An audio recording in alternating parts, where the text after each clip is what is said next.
ብዙዎቻችን ቀናችን አስደሳችና አሰልቺ የሚሆነው በእድል ወይም በመጥፎ ገጠመኞች ብቻ ይመስለናል። ነገር ግን የተለያዩ ሳይንሳዊ ጥናቶች እንደሚያረጋግጡት ቀናችን የሚወሰነው ከአልጋችን በምንነሳባቸው የመጀመሪያዎቹ 30 እና 60 ደቂቃዎች ውስጥ በምናደርጋቸው ነገሮች ልክ ነው። ጠዋት የምናደርጋቸው ጥቃቅን የሚመስሉ ነገር ግን በሰውነታችን ባዮሎጂና በስነ ልቦናችን ላይ ከፍተኛ ተጽዕኖ ያላቸው ልምዶች አሉ። እነዚህ ልምዶች የሰውነታችንን የሆርሞን ሚዛን በማዛባት የአእምሮአችንን የመዘጋጀት አቅም በመቀነስና የድካም ስሜትን በመፍጠር ሙሉ በሙሉ ቀናችንን ሊያበላሹ ይችላሉ። በዚህ ቪዲዮ ባለማስተዋል የምናደርጋቸው ቀናችንን በድብርት በድካምና ተስፋ በመቁረጥ እንድንጀምር የሚያደርጉ አሉታዊ ልማዶችን እንመለከታለን።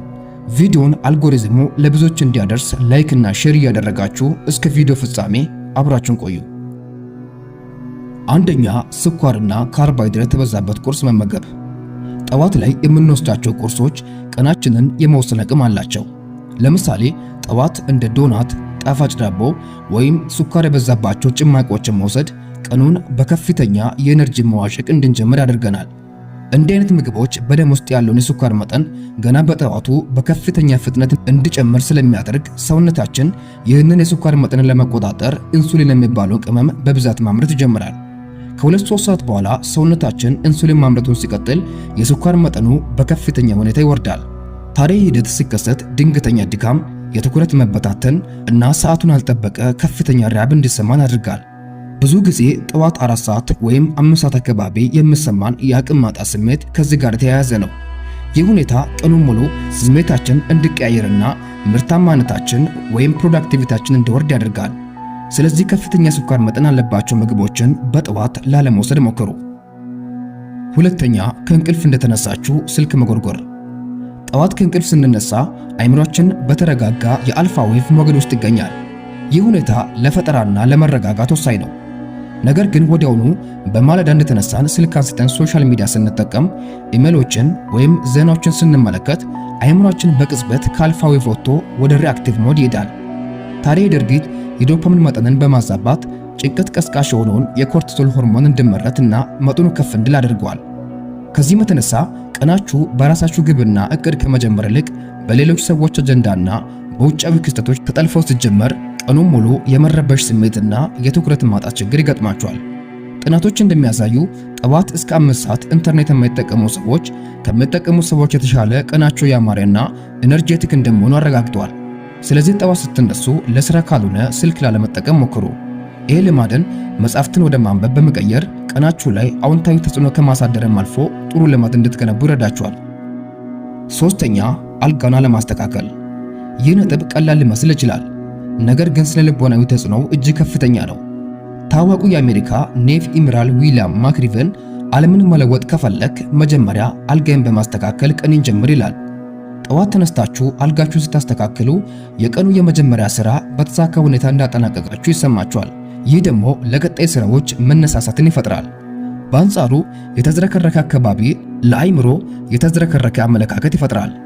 ከዚህ ጋር ተያይዞ ቀንን ያለ ዕቅድ መጀመር ዲሲዥን ፋቲግ ወይም የውሳኔ ድካሞችን ያስከትላል።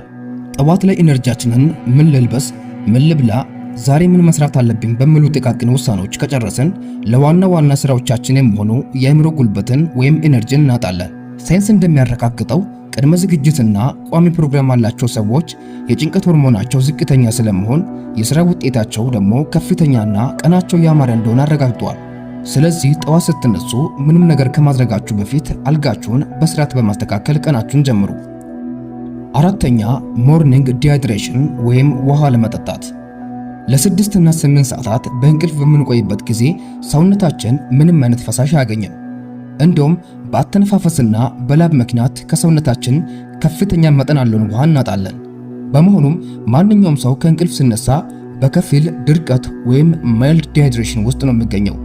ይህን ያጠነውን ፈሳሽ ሳንተካ ቀጥታ ወደ ቡና ወይም ወደ ቁርስ የምንሄድ ከሆነ ሰውነታችን በሚያጋጥመው ድርቀት ለከፍተኛ ድካም እንድንጋለጥ አድርገናል። አንጎላችን 75% የተሰራው ከውሃ ስለሆነ ትንሽ ውሃ እጥረት እንኳን የአንጎልን የመስራት አቅም፣ ትኩረትና የማስታወስ ችሎታን በእጅጉ ይቀንሳል። ሳይንሳዊ ጥናቶች እንደሚያሳዩት ከሆነ ጠዋት ላይ ውሃ ለመጠጣት የሜታቦሊዝም ፍጥነትን ይቀንሳል። ይህ ደግሞ የሰውነትን ካሎሪ የማቃጠል አቅም ያዳክማል። በተጨማሪ ሰውነታችን ሌሊቱን ሙሉ ሲያጠራቅመው የነበረውን መርዛማ ኬሚካሎችን ለማስወገድ ውሃ ያስፈልጋል። ጠዋት በቂ ውሃ ካልጠጣን እነዚህ መርዛማ ነገሮች በሰውነታችን ውስጥ በመቆየት የራስ ምታትና የድካም ስሜትን ይፈጥራሉ። ቀኑን በንቃት ለመጀመር ቢያንስ 500 ሚሊ ሊትር ውሃ መጠጣት ወሳኝ ነው። አምስተኛ ለብርሃን አለመጋለጥ ወይም ዲስራፕቲንግ ካርዲያክ ሪትም። ብዙ ሰዎች ከእንቅልፍ ከተነሱ በኋላ በመጋረጃ በተዘጋ ጨለማ ውስጥ ረዘም ላለ ጊዜ ይቆያሉ። ይህ ልምድ የሰውነታችን ተፈጥሯዊ ስርዓትን ወይም ሰርካርዲያን ሪትምን ያዛበዋል። የሰው ልጅ ባዮሎጂ የተሰራው ከፀሐይ ብርሃን ጋር ተስማምቶ እንዲኖር ነው። ጠዋት ላይ አይናችን ብርሃን ሲያገኝ ለአእምሯችን ቀኑ ጀምሯል፣ እንቅልፍ አምጪውን ሜላቶኒን ምርት ይቁም የሚል መልእክት ያስተላልፋል። ሜላቶኒን ደግሞ እንቅልፍ እንዲወስደን የሚያደርግ ሆርሞን ነው። በጨለማው ስንቆይ ግን ሰውነታችን አሁንም የመተኛት ጊዜ እንደሆነ በማሰብ ይህንን ሆርሞን ማምረቱን ይቀጥላል። በሌላ በኩል ደግሞ ብርሃን ማግኘት ሴሮቶኒን የተባለውን የደስታና የንቃተ ህሊና ሆርሞን እንዲመረት ያደርጋል። ጠዋት ብርሃን ካላገኛችሁ ሰውነታችሁ ቀኑን ሙሉ የድካም ስሜት ይሰማዋል፣ የምግብ ፍላጎታችሁም ይዛባል። እንዲሁም ማታ ላይ በጊዜ ለመተኛት ትቸገራላችሁ። ይህ ቀላል የሚመስል ስህተት የኃይል መጠናችንን ሙሉ በሙሉ በማውረድ ቀናችንን ሊያበላሽብን ይችላሉ። ስድስተኛ ዘ በተን ትራፕ ወይም ደጋግሞ አላርም ማጥፋት። ብዙ ሰዎች ጠዋት ለመነሳት አላርም አድርጎ አላርሙ ሲጮህ ጥቂት ተኝቶ ለመነሳት ስኑዝ ያደርጋሉ። ነገር ግን በሳይንስ አጠራሩ ስሊፕ ኢነርሺያ ወይም የእንቅልፍ ኢቦር የምንለው ክስተት የሚፈጠረው ከዚህ የተነሳ ነው። አላርማችሁን ለመጀመሪያ ጊዜ ሲሰሙት ሰውነታችሁ ለመነሳት ይዘጋጃል። ነገር ግን መልሳችሁ ስተኙ አይምሮአችሁ ወደ አዲስ የእንቅልፍ ዑደት ወይም ስሊፕ ሳይክል ይገባል። ችግሩ ያለው እዚህ ላይ ነው። ይህ አዲስ የእንቅልፍ ዑደት ለመጠናቀቅ ቢያንስ 90 ደቂቃ ያስፈልጓል።